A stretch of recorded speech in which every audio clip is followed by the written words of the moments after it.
যাদের কারণে আজকে মুক্ত হওয়ার সুযোগ পেয়েছি, সেই ৩৬শে জুলাই অর্থাৎ ৫ই আগস্টের মহা বিপ্লবী নায়কদের জন্য আমি ধন্যবাদ জানাতে চাই। তাদের অক্লান্ত পরিশ্রম আন্দোলন, তাদের মাধ্যমে স্বৈরাচার ফ্যাসিস্ট সরকারের পতন হতে বাধ্য হয়েছিল।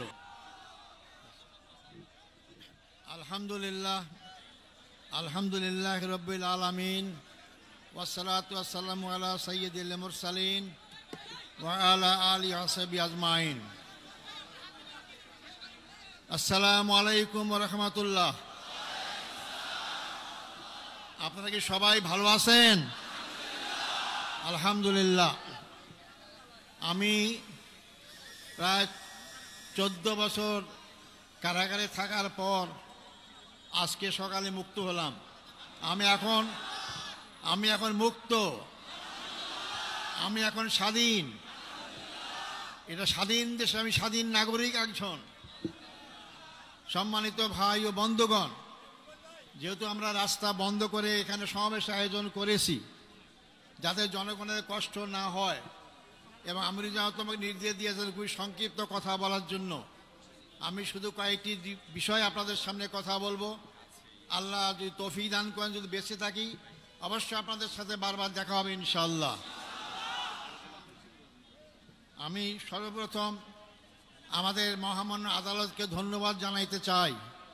তারা ন্যায় বিচার প্রতিষ্ঠার একটা অগ্রণী ভূমিকা পালন করছেন। এতদিন ন্যায় বিচার ছিল না, আদালতকে ব্যবহার করা হয়েছে। এই জন্য আশা করি আমরা সামনের দিনগুলোতে আমাদের আদালত জনগণের আশা আকাঙ্ক্ষা অনুযায়ী তারা জনগণের ন্যায় বিচার যাতে পায় সেই ব্যবস্থাই তারা করবেন। আমি ধন্যবাদ জানাতে চাই আমার মামলায় যে সমস্ত আইনজীবী নিয়োগ করা হয়েছিল, আমি যতদূর পত্র পত্রিকার মাধ্যমে জানতে পেরেছি, পড়তে পেরেছি, তা অত্যন্ত সাবলীল সুন্দর যুক্তি উপস্থাপন করার মাধ্যমে আমার মামলার অসারতা দুর্বলতা সমস্ত কিছু প্রকাশ করতে পেরেছেন।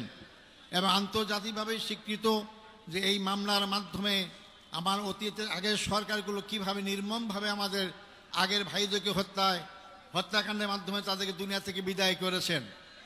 সম্মানিত ভাই বন্ধুগণ, আমি এরপর ধন্যবাদ জানাতে চাই যাদের কারণে আজকে মুক্ত হওয়ার সুযোগ পেয়েছি, সেই ৩৬শে জুলাই অর্থাৎ ৫ই আগস্টের মহা বিপ্লবী নায়কদের জন্য আমি ধন্যবাদ জানাতে চাই। তাদের অক্লান্ত পরিশ্রম আন্দোলন, তাদের মাধ্যমে স্বৈরাচার ফ্যাসিস্ট সরকারের পতন হতে বাধ্য হয়েছিল। এবং সবচেয়ে আমি ধন্যবাদ জানাবো এই ক্ষেত্রে ছাত্র সমাজকে, যারা অতীতের অহংকার গর্বকে আবার প্রতিষ্ঠা করতে পেরেছেন। ছাত্র সমাজই রাস্তায় রাজপথে নেমে রক্ত ঢেলে তারা এই 14-15 বছরের ফ্যাসিস্ট সরকারের সকল জুল অত্যাচারের বিরুদ্ধে জনগণকে সাথে নিয়ে তারা রাজপথে যে আন্দোলন গড়ে তুলেছিলেন, যার কারণে গর্ব গর্ব সব চূর্ণ হয়ে বাংলাদেশ নতুনভাবে স্বাধীনতা অর্জন করতে পেরেছে।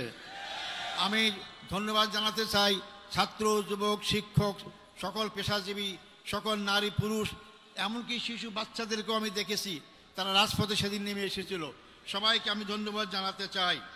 আমি ধন্যবাদ জানাতে চাই আমাদের দেশপ্রেমিক সেনাবাহিনীকে, যারা জনগণের পক্ষ না নেওয়ার কারণেই আজকে আমরা এই অবস্থা আসতে সক্ষম হয়েছি। সম্মানিত ভাই ও বন্ধুগণ, আমি ধন্যবাদ জানাতে চাই। আমি দেখেছি, আমাকে বলেছে আমার মুক্তির জন্য আমি একজন নগণ্য ব্যক্তি, অনেকে রোজা রেখেছেন, অনেকে সিয়াম পালন করেছেন, অনেকে মানত করেছেন,